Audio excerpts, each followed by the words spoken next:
how to edit menu in Grab Merchant.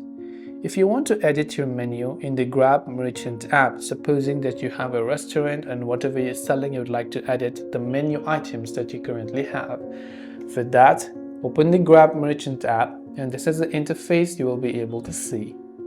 Tap on the login button and make sure to log in to your respective merchant account or your portal.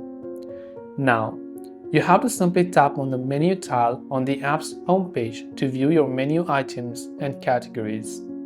Select the item or category you want to edit or modify.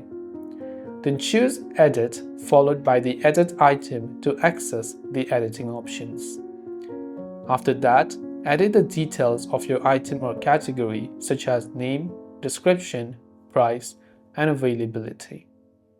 Tap on Continue and tap on Review Item to check your changes, and tap on Create Item to save them. This way you will be able to go ahead and then edit the menu items on Grab Merchant. I hope the video helped you out. If you have got any further questions, feel free to leave them down below. Thanks for watching and see you in the next video.